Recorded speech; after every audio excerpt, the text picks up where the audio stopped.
うん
streaming here, and invite you all, get your Bibles out. Let's go over to 2 Samuel chapter 2.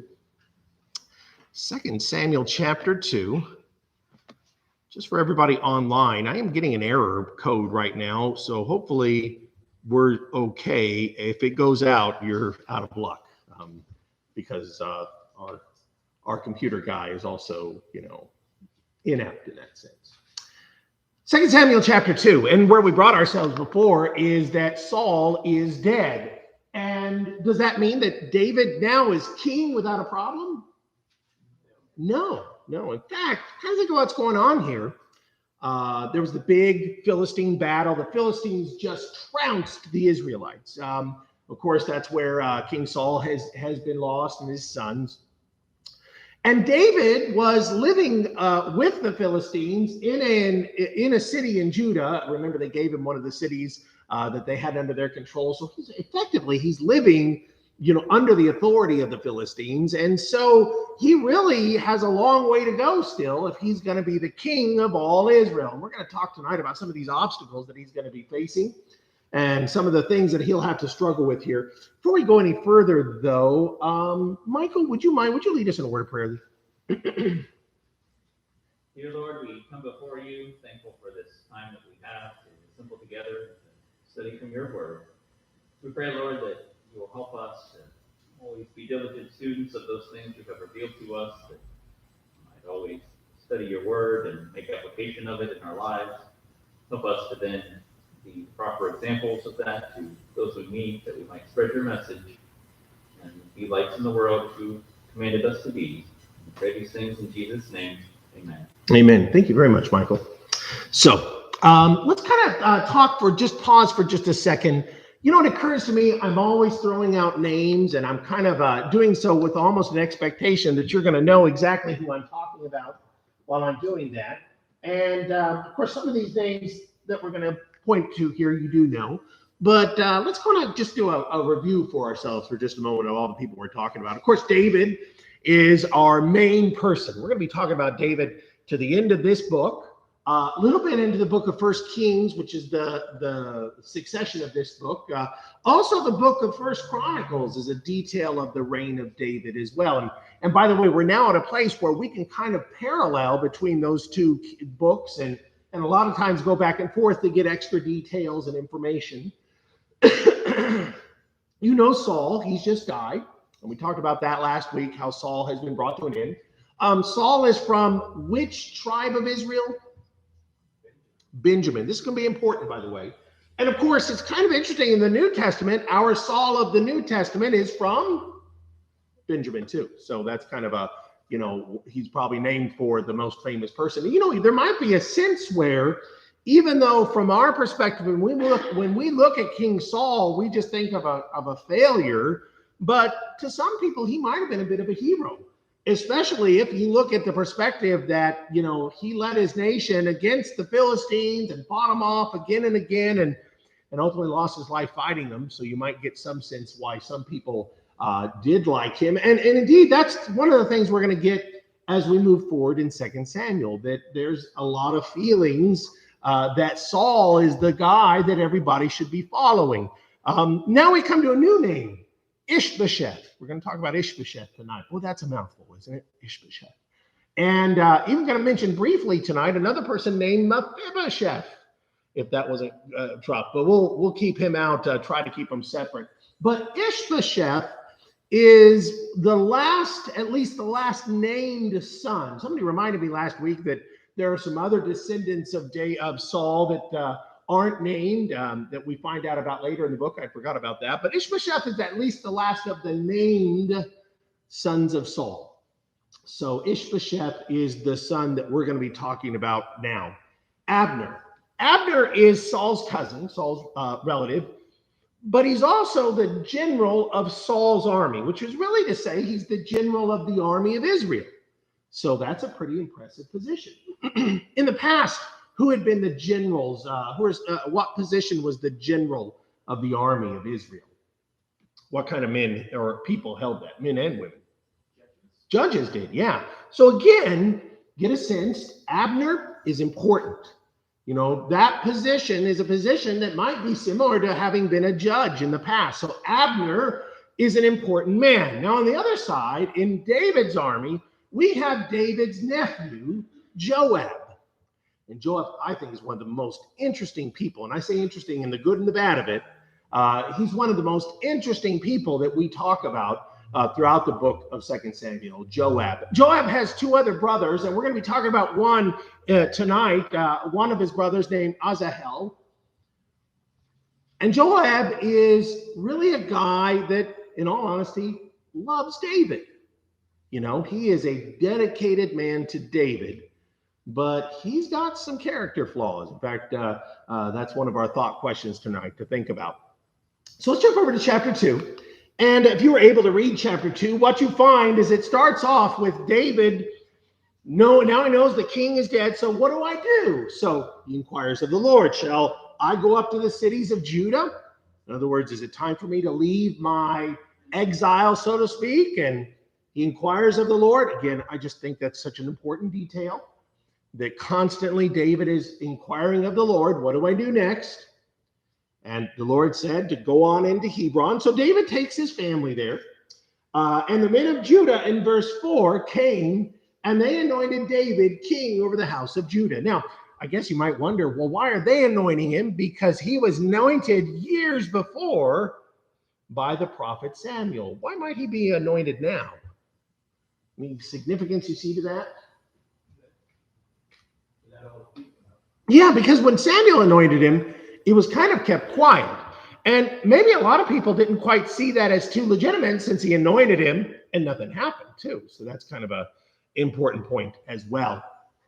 So it is the case that they anoint him as Saul. And David then finds out that the men of Jabesh Gilead, what they had done last time, where they had snuck out and risked their lives in order to bring Saul and his sons to be buried. Now, it is the case, though, that in doing this action, we find out in verse 8 that Abner is going to take Saul's son Ishbosheth and make him the king. He brings him to Mahanaim and makes him king over Gilead, over the Asherites, Jezreel, Ephraim, Benjamin, over all Israel. So this is Ishbosheth, Saul's son. He's 40 years old when he began to reign. He'll reign for 2 years. We usually don't count him as a king, though, because what we usually consider is that since David is now king, this amounts to a pretender, if you would, to that throne. Now, real interesting story picks up here. And if you didn't get to read this, you really missed something interesting, because what happens is Abner goes out and Joab goes out with his men, and they come together at the pool of Gibeon. And they're both on each side of the pool. And what do they start doing? Anybody remember? Yeah, they start kind of a contest here.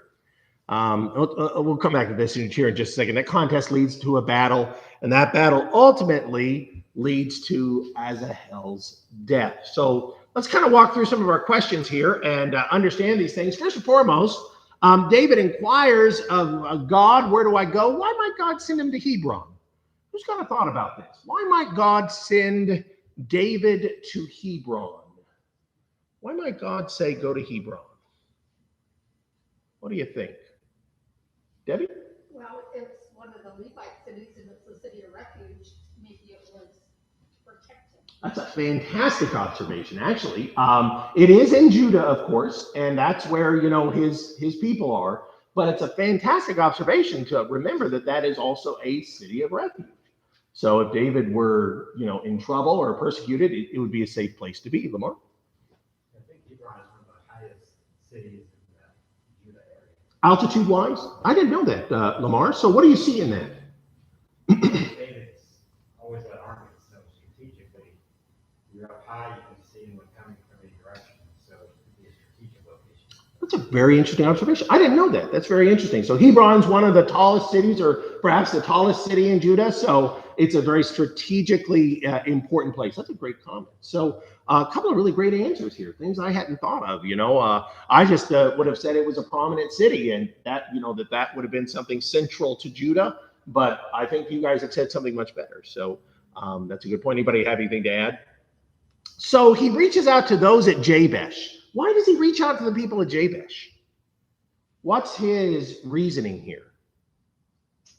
What do you got, Stephen? I think he really respected their having buried Saul and John, taking their bodies down. Okay, so they've respected these bodies. Now, kind of thinking about with their respect for the bodies of Saul, why does David want to honor that? Or and of course, I think there might be two reasons we could come up with.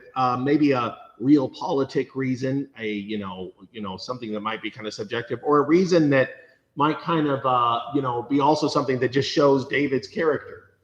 What do you think, Lamar? Well, they went and got Saul's body, did a proper burial. So he was obviously loved and respected by the people, and by David acknowledging what they did, they can start getting their loyalty transferred in.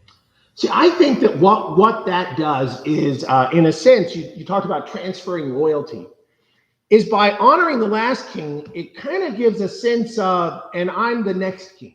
That kind of makes that a little more natural. Not that David is, you always think of the words of Nabal saying, you're just some servant broke away from your master. That David is the legitimate heir to the throne, and he's honoring the house of Saul in that way. So it's kind of interesting. Now, one of the things that we also consider is David's great affection for Saul too. And Stan brings up that that was part of what he saw and what he desired for them. So the idea is that it demonstrates his great affection for that family too. Now, who didn't go? By the way, who wasn't kind of resists all of this? I don't mean to imply necessarily that it was someone from Jabesh, but whenever David's seeking a reconciliation, who's going to push things away from that? In verse 8. Yeah. Abner. Yeah. Abner. So it's kind of interesting, by the way, that Abner takes Ishbosheth and takes him out and makes him king. I kind of wonder, how badly Ishbosheth wanted to be king. That Abner said, I'm going to take you and we're going to get you set up as king. And one of the things that we get a sense of is that Abner kind of drives a lot of the things that are going to go on in this kingdom. Now, Ishbosheth's not a child, but somebody pointed out last week, he wasn't there whenever the great battle occurred. So you kind of wonder what kind of man he was. So we'll come back to that one here in chapter 4 in just a few minutes. So that'll be something we'll talk about. Go ahead. So I have a question. Did Abner have the authority to make a king? Yeah. So what do you think about that? That's a really important question.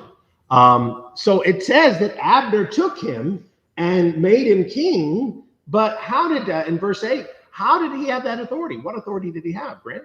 Sure, somebody would say having an army is all the authority. Yeah, that's a good point. And he does have an army. He has an army without a king. And I think that that's probably Abner's biggest consideration. He's a powerful guy, but he doesn't have an authority behind him. Does he have an authority to make a king? Not really. Here's kind of the tricky thing, though. How many kings have we had? We have Saul, and we kind of have David. But the point is that really, from our perspective, we say who makes a king. When we look at, and I mean God, of course, you'd say that. But I mean, who within the establishment of God makes a king? Somebody said it. High priest. Oh, not the high priest. Close. The prophet. The prophet would. So Samuel the prophet does, and Elijah would go out and make kings, and so you have prophets making men kings. So that seems to be the characteristic of who gets chosen, but they may not know that yet. In other words, we see that from a length of time where we have multiple kings that the prophets choose and anoint, but they don't have that yet. So to some perspective, it might be kind of a thing of, well, somebody's got to make a king. And like we said a moment ago, Abner's got the army, so why not? And Ishbosheth is kind of a natural choice too.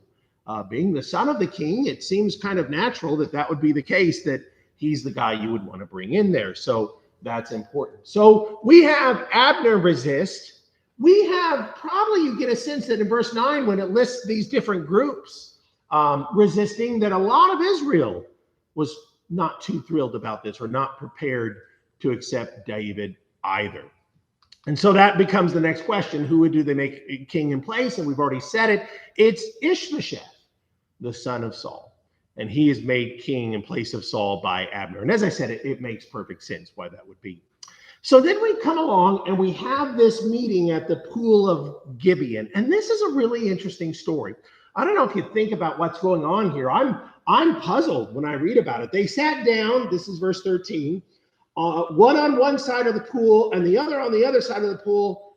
Abner said to Joab, "Let the young men now arise and compete before us." And Joab says, "Let them rise." Now, first of all, why did they even come together? Anybody ever thought about that?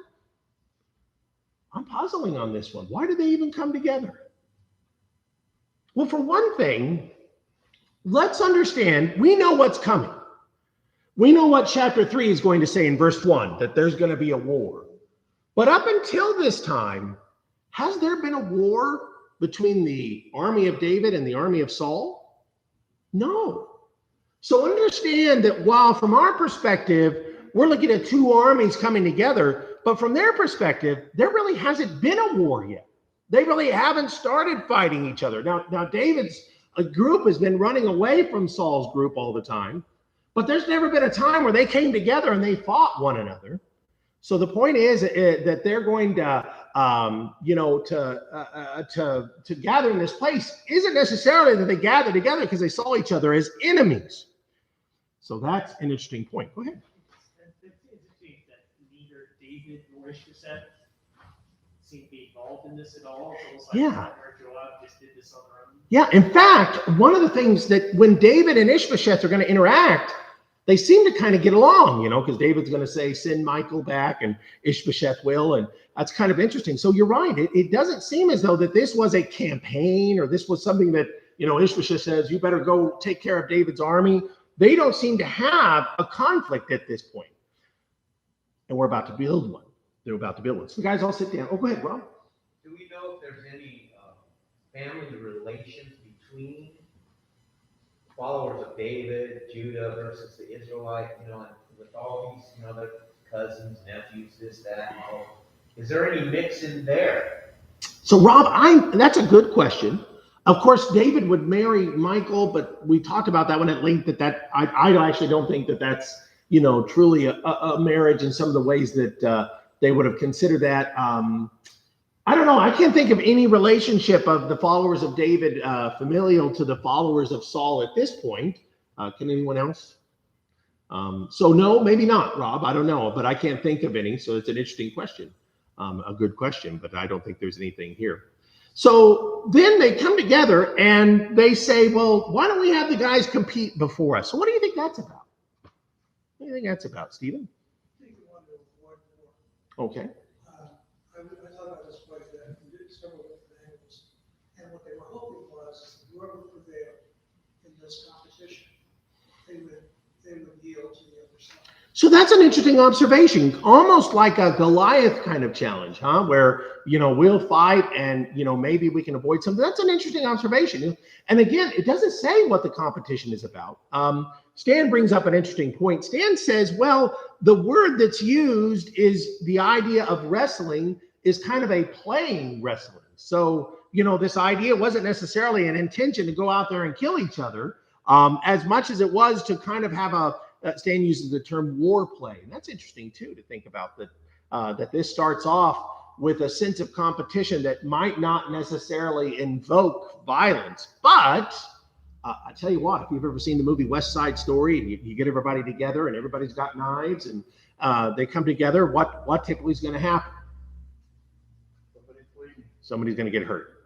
Now, what I think is fascinating is that you have 12 followers of Ishbosheth, 12 servants of David, and they get out there and it describes them all almost doing the same things, that they all start grabbing at each other.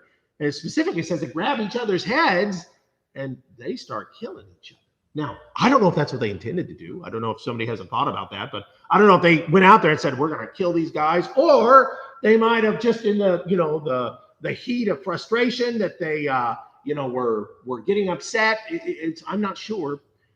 But at some point, this turns into a full-scale battle. And like I said, remember, this is the first time where the soldiers of David and the soldiers of Saul have come together in a battle like this. You were mentioning how neither of these armies had fought before. So this is kind of, this may have been their shot at avoiding that war. Yeah.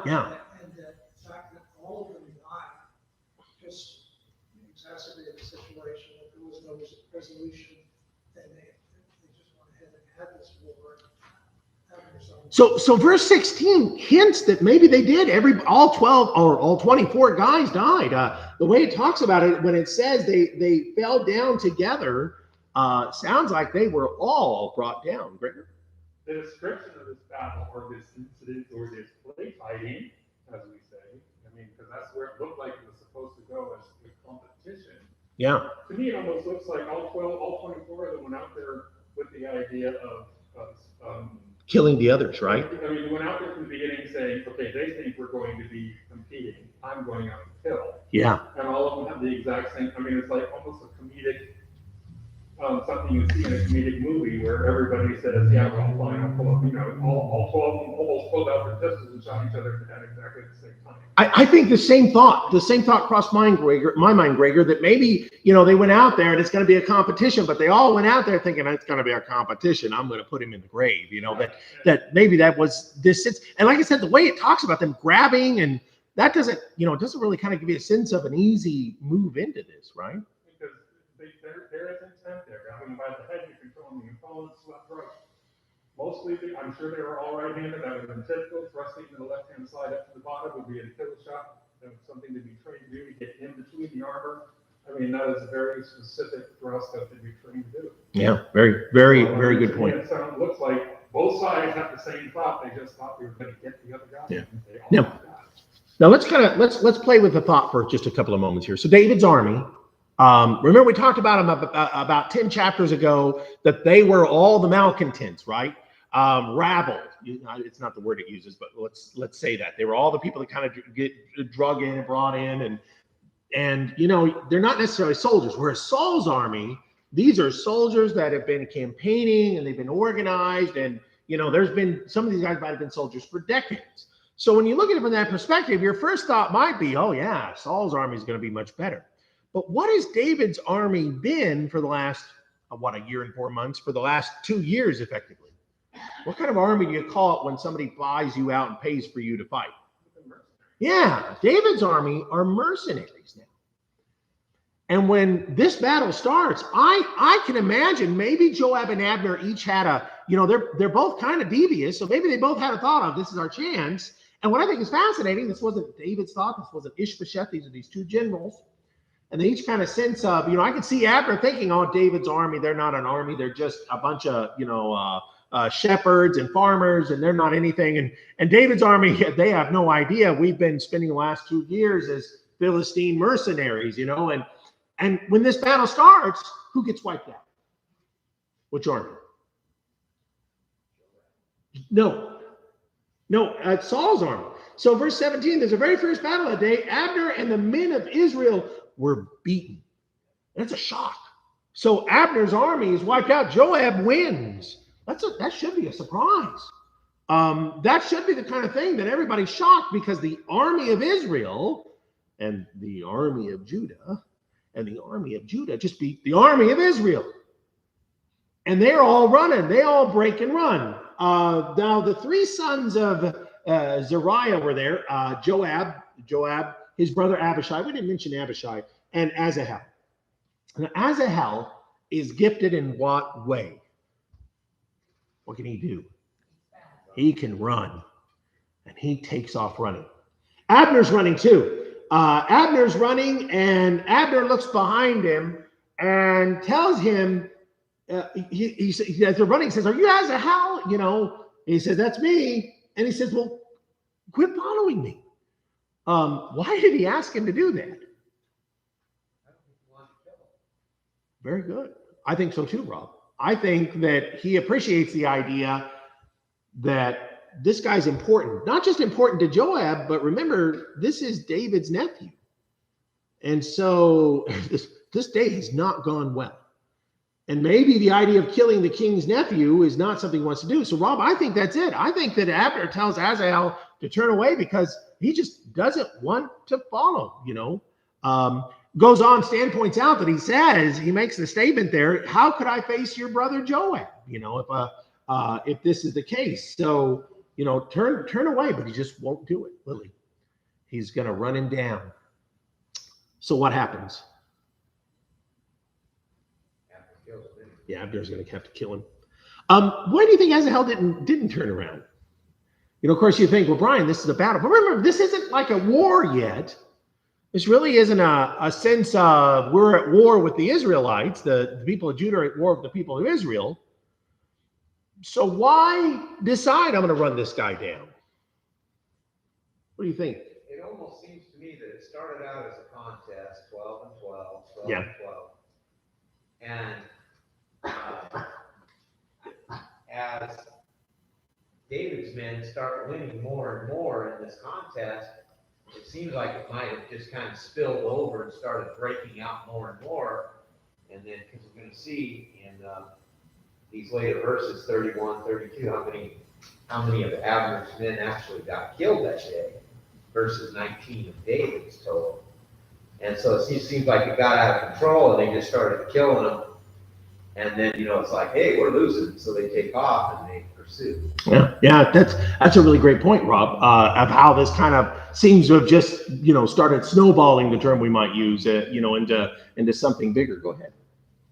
Yeah, I mentioned that recognized leader of Saul's army. Right. So part of what happened in battles is if you capture the leader, you would take their armor, take their sword, take some possession to show that you were the victor and had defeated the enemy. So, and what's interesting, I'm going to interrupt you there for a second, Lamar. What does Abner suggest to Asahel? Like you said, he says, go do what? go after someone else. Yeah, go get the armor of some of these other guys, get their armor. So you're exactly right. That's a great point. So, what you said is interesting, though. You said here's, you're trying to catch somebody of great power. In some ways, Abner is the most powerful because he just made the king. We'll get a sense of this next chapter. Ishbosheth really isn't much of a leader. So Abner's the really power here. So you could catch Abner. I don't think it's necessarily the case. Tell me if anybody disagrees. It doesn't have to be the case that he wants to kill Abner, because capturing him would be just as good, and he thinks I can run him down. That's the case. Now Monique brings up something interesting. She says, what about pride? And that's a good point, because the guy that catches that general, that'd be a real feather in your cap, so to speak. Monique goes on to say, I envision Abner's older, more experienced, and he's warning Asahel, he's not going to succeed. Abner was thinking of how to lose his pursuer. And that's kind of interesting to say, that Abner's been a fighter for a long time, and he knows he'll win. He knows he'll kill this guy if he has to stop and turn around. So I do think that's interesting. Of course, it is verse 23. Abner turns around and Abner kills him. Well, go ahead, Stephen. Just quickly, I was studying that. I think David may have said this more than once, that what am I to do with the sons of Zeruiah, David's sister? And what is he going to do with these guys? Joab, Hazael, and what's the other mission? Yeah. So, it's interesting. He knows them, though. He knew them by name, or knew their identity, didn't he? So, it's interesting that they, that he has this knowledge, and his question of, what do I have to do with you, again, kind of indicated to me that nobody really expected us to come to blows this day. Go ahead. I almost wonder if some of the Saul's madness hadn't rubbed off on Joab and 2 others. What's that? Saul's madness hadn't rubbed off. Well, yeah. It is interesting how this, how this happens, how this all comes about like that. So it is interesting. Rob? Well, in verse 23, when he refused to turn aside, Abner struck him in the belly with the butt end of his spear. Yeah. To me, it's like the opposite end of the spear. You're thinking maybe that was because the he, end of the spear or the butt end of the Yeah. spear, but somehow it's still. yeah. Aline makes the point that Abishai was running so fast that that blunt end of the spear did what? That's what killed him, you know. So he turns around and kills him, and you know that's you know, this blunt end of the spear. Just led me to believe he was not trying to, spin around. Oh, you know, in other words, you think he might not have had that intent. Maybe not. Maybe he was just trying to knock him down and killed him. Yeah. In other words, an accident. And that's a really good point. Really good point. Anybody else? So all these different thoughts here as we see this happening. Joab and his other brother Abishai pursue him all this time. Now the people of Benjamin are reforming. You know, the men of Benjamin are reforming. So Abner, you know, stops and he yells at Joab. What does Abner say to Joab? There in verse 26. You know, when he says, shall the sword devour forever? Oh, what's that saying? Just continuing on the killing. Yeah, Joab, are we just going to kill everybody here? And like I said, again, it leads you to the thought that maybe that wasn't what people thought was going to happen this day. But he says, are we just going to keep killing everyone, Lamar? What's interesting, it says here, should we continue wanting to end the fighting? But he was also in verse 14 that started the fighting. Oh, that's, you know, in other words, where he started the competition kind of thing. Yeah, yeah. And again, what would be really interesting is if, like Gregor said, if maybe there was an intention of starting something, you know, that way. But certainly now he's lost. And, you know, he's lost a lot here because, you know, at this point, it's clear that they're not going to be able to stand up. And, you know, David's a lot better warrior than Ishbosheth for sure. So that'll kind of manifest in this next chapter. So there's a great point. So what does Joab respond to Abner, verse 27? What's his statement here? What's it mean, actually? So I'll read it to you. As God lives, unless you had spoken, surely then by morning all the people would have given up pursuing you and their brethren. What's he saying? Abner convinced him to stop chasing him. Abner, you know, surely that, you know, that he convinced him. What do you think? Think that's it? So I'm not sure exactly what he's saying here. If he's suggesting the idea that, you know, if you hadn't been running, nobody would have chased you. That was one of the things I was wondering. As Grant said, maybe he's suggesting, you know, it's a good thing you said something because, you know, we're ready to do a lot more. But I'm not exactly sure. I don't know if somebody else had a thought. Stephen? I almost wonder if, just like in the Civil War, brother fought against brother. Mm-hmm. And this might be a reference to, do you want everyone in Israel to be killing each other, including brothers, Mhm. who have to be on one side or the other. Mhm. And they really want to put this to an end. And Joab agrees with Abner that this is a good idea. Yeah. So he really is a brother against brother kind of moment, right? Yeah. To bring this to an end. Go ahead. But it kind of seems maybe, you know, Joab is probably very angry. And it might be what Abner says, you know, shakes it out of bloodlust. Oh, good point. Good point. That might be good. That he does kind of bring him out of this, you know, incensed with violence kind of thing. So whatever the point is, they stop this battle right here. They bury Asahel and they take the city of Benjamin. They come verse. I'm sorry. Abner comes back to the city there, and so now chapter 3 moves us on to say that this war keeps going on. This war is going to go on. So how long does the war go on? 7 years? Kind of a tricky one, right? You're saying 7 years because, and you got a good number there, because where are you getting that from? Yeah, so talk about David having 7 years. There's another way we could look at it. Whenever it says that Ishbosheth reigned for 2 years, so it could be that the war is 2 years. This is kind of, you know, depending on the way we look at it. I kind of wonder, you know, Anthony. Actually, you're kind of bringing up a question in my mind of what's the difference? You know, what's going on there. So I'm not sure that I want to make too big a thing about that. But you know, here is this circumstance where this war goes on. This war starts. Kind of interesting. What do you think the Philistines are doing at this time? The answer is not much. Interesting enough. I would think, if I was the Philistines and this big civil war has started, I'd be thinking, yay, this is the time. But I'll be honest, ancient empires before, say, the Assyrians didn't really think of the idea of, boy, see that kingdom over there? Let's go conquer it. Because if you conquered a kingdom, now you got to take care of it. And so it really was in a sense where you had battles where people said, we're going to come in and just conquer everybody. We'd much rather just kind of oppress you and take your things once in a while. And so, that might kind of explain why maybe the Philistines are, kind of in the background here. Gregor? Well, and we have to remember what the Philistines' main economy was, which was iron. Mm-hmm. Their blacksmithing and their sharpening of steels would have been booming because they were armor dealers. And they were probably supplying both sides anyway, so why bother conquering them? Yeah.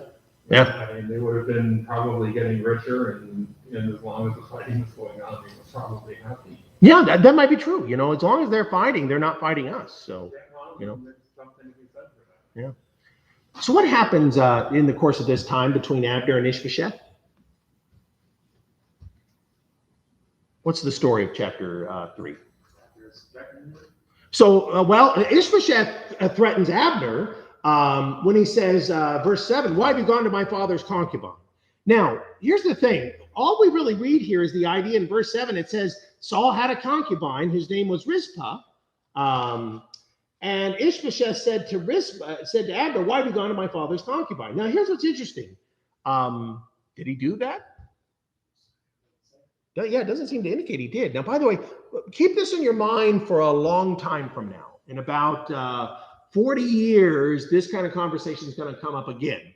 So this kind of thing is a serious thing whenever you take the king's concubine. In fact, when you take the king's concubine, what's that a symbol of? They told Absalom, go to your father's concubines, and that'll cinch your place in the kingdom. What's that a point? It's a symbol to say you've just taken all that king's power.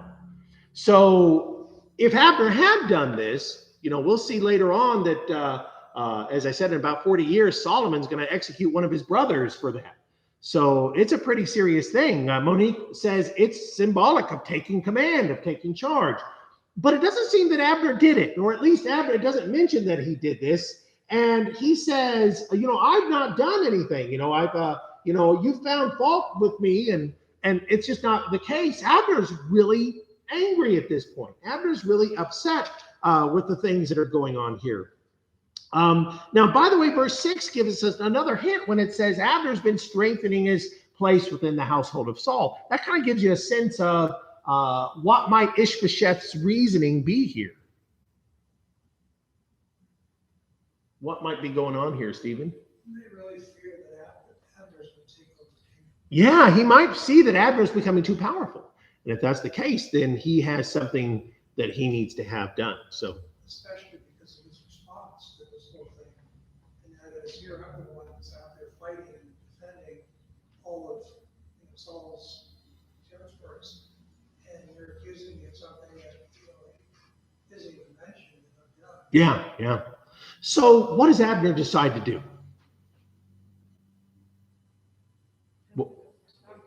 Yeah, I'm gonna withdraw, and I'm going to join myself to David. And he says, and by the way, Abner makes a pretty bold claim. What does he offer to David? Yeah, he says, I'll bring you all of Israel. I kind of think, Abner might have had some ability to do something like that. He's already made Ishbosheth a king in a way. So go ahead, Rob. Abner pulling the strings the whole time, though. I think Ishbosheth was kind of just a puppet king to Abner. He was really calling shots all along. Well, I wonder, but like I said, at this point, it's pretty clear that that's changed. So, now Abner's, now Abner wants out, and I think it's important to see that. Go ahead. I really agree with what Rob said, because just a couple of verses later, it says that Abner and Ishbosheth really feared Abner. Yeah, it is an important point, and by the way, again, it gives me that sense that Ishbosheth is not a very powerful or strong man. Now, by the way, at the end of chapter 4, I don't know what to make of this. David says in verse 11, when Ishbosheth dies, he says this was a righteous man. I don't know. By the way, the Bible doesn't really say anything positive or negative about Ishbosheth. We're just kind of reading between the lines here about the kind of guy he might have been. But, it does indicate that Abner is a guy that's kind of, the power behind the throne. So that is a very legitimate problem here. Go ahead. Somebody have a comment. Go ahead, Grant. I was gonna say, it definitely seems like in chapter 4 it says that when Abner hears that, or when Ishbosheth hears that Abner dies, he's afraid. Like he knows Abner is the only reason he's king. Yeah, that's interesting how that points that out. When Abner's dead, Ishbosheth is afraid, and I think there's something important to that sense. We're going to run ourselves out of time, so I'm going to pick up. But actually, Stephen, go ahead and you get another comment. I was just going to say, as you were mentioning earlier, that it was a political move potentially, as far as praising, I forget who we're talking about, but in this particular case, he's praising the general of the entire army of Saul. And in doing so, and in lamenting his death, he's bringing everyone together, and everyone does come together. Yeah, and it is a big point. It is kind of how this is all going to work out for David in the end. So David has a request of Abner. What does? Let me jump ahead a couple of questions. What deal does David want? What does he say to Abner? And by the way, what's interesting is that he says he wants these things, but verse 14, he actually tells Ishbosheth he wants. What does he want? What does David want? Teresa? I thought it was Abner that wanted Michael as well. So in verse 13, David said, "Good, I'll make a covenant with you, but one thing I require of you, you shall not see my face unless you first bring Michal, Saul's daughter, when you come to see my face." So David sent messengers to Ishbosheth. So I'm looking at this as David wants Michal. He's telling Abner he wants Michal, but he actually sends the request to Ishbosheth. Is that what you see, or do you see something different?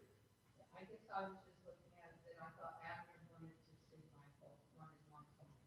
Well, that would be interesting, especially considering what just happened with the concubine. Now, I didn't see it that way, but Teresa, I'm not going to jump on that too quickly because maybe I've misread it too. But I was seeing that David wants Michal brought back. What's really interesting, by the way, is the sad story of how her husband follows after her crying. That really is kind of a heartbreaking point. So he wants Michal brought back to him, and that's not going to go well anyway. It's kind of interesting how we'll find out how sour that a relationship that's going to be. So Abner brings them in to David. He comes to David. Verse 21. David sent Abner away in peace. Abner fulfills his purpose there. I'm going to jump ahead. Like I said, we're going to be out of time here. But Abner wasn't with David. He had gone away. When Joab heard Abner's near, verse 23, Joab is talking. Verse 26, he leaves David's presence. He goes after Abner without David, and what does he do? Yeah, he murders him. And let's say murder because this isn't in battle. This isn't the two men fighting. This is Joab taking him and going aside the gate to speak to him privately and stabbed him. He dies. So and why did he die? It says at the very last thing there. Yeah, vengeance for his brother. Now, tell me real quick, isn't that the law of blood guilt? So wasn't Joab doing what God wanted? That's the hell God in war. That's what I think is different. Absolutely. Yeah. I don't think Joab had that right. And in fact, that's why I think it's so interesting that David makes this declaration about this afterwards. Let me find. Yeah, that's interesting too. I didn't think about that earlier, but you're right. That's a very interesting point as well about their location when he does this thing. That's a very good point. So all this being said, what does David then declare? What is David's declaration about all this? And David is really upset. He mourns. Verse 33, he makes a lament over him. And he goes on to say, verse 38, a great man and a great prince has fallen. But what does he say in the end? Verse 39, I am weak today, though anointed king. These men, the sons of Zeruiah, are too harsh for me. The Lord shall repay the evildoer according to his wickedness. So what is David basically saying about this event? Not my fault. Let me jump up and just grab this last point. One of the interesting things that David would say is he'd say, if what has happened here, my kingdom and I, we are guiltless in this event. We are guiltless in this. This is what's interesting about this is going to testify a lot to Joab's character. Kind of wish we could have talked a little more about this kind of thing. Maybe we'll just pick up since we really didn't get into chapter 4 this evening, and we'll try to go ahead and just pick that up next week. So let's just be ready for chapter 4 next week. But one of the things that's so interesting about this is that we see a lot about Job, and I want to kind of talk about this for a few minutes next week. What is Joab? What kind of guy is Joab? And interesting enough, what I kind of wanted to say was, what's ultimately going to happen to Joab? And by the way, does anybody know the answer to that? Why will Solomon put Joab to death? Because David will command him to do it. Now, David won't do it. And I kind of feel like that statement he says, these sons of Zeruiah are too much for me. I'm just too weak before him. But he'll tell Solomon, don't let him go to the grave an old man. For the blood of Abner, he needs to pay. That's like decades later. And yet that's going to be the command. That's going to be something interesting to look at. So we'll stop here. We'll pick back up chapter 4 next time and talk about the end of Ishbosheth and kind of again trying to get a sense of how David's going to bring all these things together. Tried to cover too much tonight, but you all still had some great comments. You taught me some things to think about. I really appreciate that, and we'll pick up there next time. Thanks so much.